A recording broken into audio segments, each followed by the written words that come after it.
जरा सोचिए, एक तरफ अमेरिका का एक्स प्रेसिडेंट और दूसरी तरफ ब्रिटेन का राजकुमार और तीसरी तरफ दुनिया के सबसे बड़े साइंटिस्ट और हॉलीवुड स्टार। इन सबके बीच कॉमन क्या था? सिर्फ एक आदमी, जेफरी एप्स्टीन।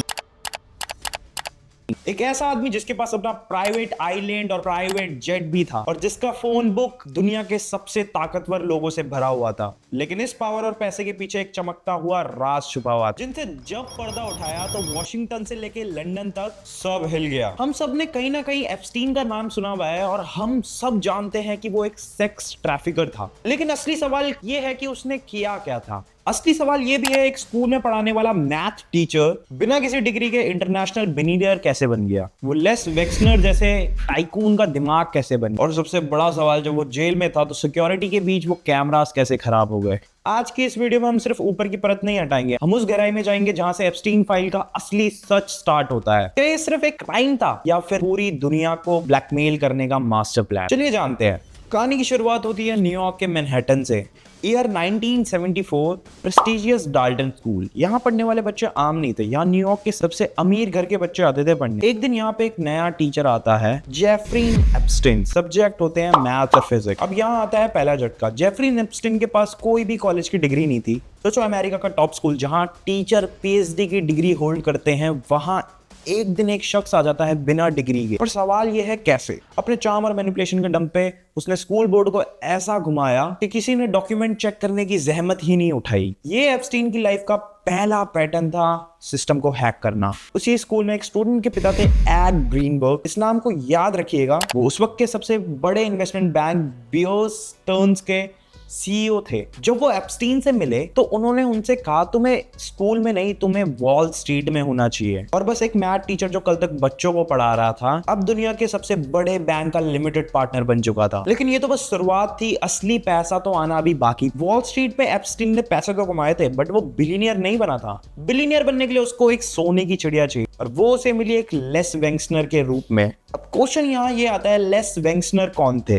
लेस वेंक्सनर फाउंडर थे विक्टोरिया सीक्रेट के, ओहियो का सबसे बड़ा आदमी। वेंक्सनर के पास पैसा बहुत था, लेकिन वो सोशली ऑकवर्ड थे। उन्हें लोगों से घुलना मिलना बिल्कुल पसंद नहीं था। वो बहुत ही अकेले रहते थे और एप्स्टीन ने उनकी यही कमजोरी पकड़ी, उनका फिक्सर बन गए। उसने वेक्सर को ये यकीन दिलाया, सर आपका पैसा, आपकी प्रॉपर्टी, आपकी लाइफ मुझसे बेहतर कोई मैनेज नहीं कर पाएगा। 1991 आते आते एक ऐसी चीज हुई फाइनेंस की दुनिया में जो कि बहुत ही रेयर है। लेस वेंक्सनर ने एप्स्टीन को अनरिस्ट्रिक्टेड पावर ऑफ अटॉर्नी दे दी। इसका मतलब कि एप्स्टीन वेंक्सनर के बिना भी उसका पैसा यूज कर सकता था, उसकी प्रॉपर्टी बेच सकता था और कुछ भी कर सकता था। लोग कहते हैं कि एप्स्टीन ने पैसा कमाया, बट ये बिल्कुल गलत है। एप्स्टीन ने वेक्सनर का सिर्फ पैसा हथियाया है और उसी पैसे से उसने न्यूयॉर्क में सबसे बड़ा मेंशन खरीदा, प्राइवेट जेट खरीदा और वही बदनाम आइलैंड भी। सोचिए, एक आदमी दूसरे के दिमाग पर इतना कब्जा कैसे कर सकता है? ये कोई नॉर्मल फ्रॉड नहीं था, ये साइकोलॉजिकल हाईजैकिंग थी।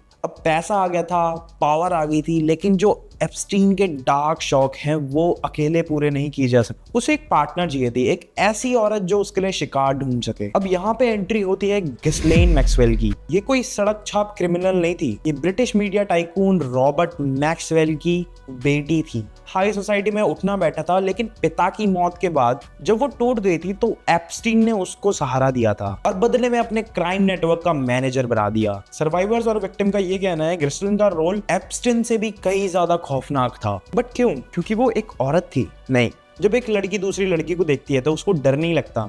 गिस्लेन वहीं उन लड़कियों को ट्रस्ट दिलाती है, उनसे कहती है कि तुम्हारी लाइफ सेट हो जाएगी, तुम्हें मॉडलिंग कॉन्ट्रैक्ट मिलेगा और तुम्हें एजुकेशन भी मिलेगी। वो उन्हें नॉर्मलाइज करती थी, वो विक्टिम्स को समझाती थी कि सिर्फ एप्स्टीन को खुश करना है। और यहाँ आता है सबसे घिनौना पार्ट, वो इसे एक पिरामिड स्कीम की तरह चलाती थी। एक लड़की को लाया जाता था और उसी लड़की को जबरदस्ती फोर्स किया जाता था, अगर तुम पैसे कमाना चाहती हो तो अपने साथ 3 दोस्त को और साथ लेके आओ। ये कोई अब्यूज नहीं था, ये इंडस्ट्रियल स्केल ट्रैफिकिंग थी। इन लड़कियों को ट्रांसपोर्ट करने के लिए एप्स्टीन के पास एक स्पेशल टूल था, द बोइंग 727, जिसे मीडिया और लोकल लोगों ने नाम दिया था द लॉलिटा एक्सप्रेस। ये प्लान दुनिया का सबसे बड़ा कंट्रोवर्शियल क्राइम सीन है, क्योंकि इसके फ्लाइट लॉग्स में वो नाम दर्ज है जो आप सोच भी नहीं सकते।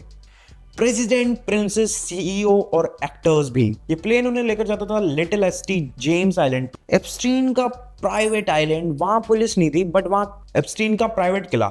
वहां पुलिस नहीं थी बट वहां कैमरास तो थे बट सिक्योरिटी के लिए कभी नहीं थे, वो सिर्फ ब्लैकमेलिंग के थे। कई एक्सपर्ट्स और विक्टिम्स का मानना है कि एप्स्टीन अपने मेहमानों की वीडियो रिकॉर्डिंग बनाता था। सोचिए अगर किसी प्रेसिडेंट या प्रिंस का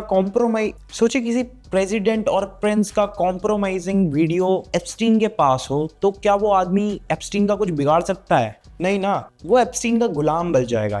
यही वो ब्लैकमेलिंग थ्योरी है जो एक्सप्लेन करती है कि आज तक एप्स्टीन अनटचेबल कैसे है। 2008 में पहली बार पाप का घड़ा बढ़ा, एविडेंस बहुत ही स्ट्रांग थे, फिर वही हुआ जो पावर के कॉरिडोर्स में होता है, सिस्टम बिक गया। एप्स्टीन को एक ऐसी डील मिली जिसे लीगल डील में स्वीट हार्ट डील्स कहा जाता है। फेडरल क्राइम सेक्स ट्रैफिकिंग को छुपा दिया गया, सजा मिली सिर्फ 13 महीने की। और सुनिए, उस जेल में भी उसे वर्क रिलीज मिला हुआ था। वो सुबह जेल से निकलता, अपने एसी वाले ऑफिस में जाता, मीटिंग्स करता और सोने को रात में जेल में आ जाता। इस डील ने ये तो साबित कर दिया था कि एप्स्टीन के पीछे कोई तो बहुत बड़ी ताकत खड़ी है। लेकिन वक्त बदलता है, 2019 आया, मी टू मूवमेंट आ चुका था और एप्स्टीन को फिर से गिरफ्तार किया जाता है। इस बार मामला न्यूयॉर्क का था, no bail no deal. Epstein MCC में बंद था, अमेरिका की सबसे सिक्योर जेल में से एक। दुनिया इंतजार कर रही थी क्योंकि अगर एप्स्टीन कोर्ट में बोलता तो वॉशिंगटन और हॉलीवुड के आधे लोग जेल में होते। लेकिन वो दिन कभी नहीं आया। 10 अगस्त 2019 को खबर आती है जेफरी एप्स्टीन ने सुसाइड कर लिया। एप्स्टीन सुसाइड वॉच पे था, फिर उसे हटाया क्यों गया? उसका सेलमेट जो वहां गवाह हो सकता था उसे कुछ दिन पहले ही शिफ्ट कर दिया गया। और सबसे बड़ा इत्तेफाक, उसी रात उसी स्पेसिफिक सेल के कैमरा मैल फंक्शन कैसे कर गए? और जो 2 गार्ड ड्यूटी में थे वो दोनों एक साथ कैसे सो गए? एक साथ इतने इत्तेफाक, यही वजह है कि आज भी इंटरनेट पे ये फ्रेज जिंदा है, Epstein didn't kill himself. Epstein चला गया, लेकिन 2024 और 2025 में जो फाइल खुली है वो चीख कर यही गवाही दे रही है। बिल क्लिंटन, प्रिंस एंफ्रियो और स्टीफन हॉकिंस नाम बहुत हैं, लेकिन दोस्तों ध्यान रखिएगा, इन फाइल्स का मतलब सिर्फ नाम पढ़ना नहीं है। इसका मकसद है ये समझाना कि हमारी दुनिया कैसे काम करती है, कि कैसे पैसा और पावर मिलाकर कानून को खरीद सकते हैं, कि कैसे एक आदमी सिस्टम के लूप होल्स का फायदा उठा के दरिंदों का नेटवर्क चला सकता है। एप्स्टीन मर गया, लेकिन सवाल ये है उसके पास जो रिकॉर्डिंग थी, जो ब्लैकमेलिंग मटेरियल था, वो कहाँ गया? क्या आज भी वो किसी के पास है? क्या आज भी वो लोगों को कंट्रोल कर रहा है? आपको क्या लगता है 10 अगस्त की रात को एक सुसाइड था या एक कन्वीनियंट मर्डर? नीचे कमेंट करके मेरे को जरूर बताइएगा। थैंक यू, मैं मिलता हूँ अगली वीडियो में।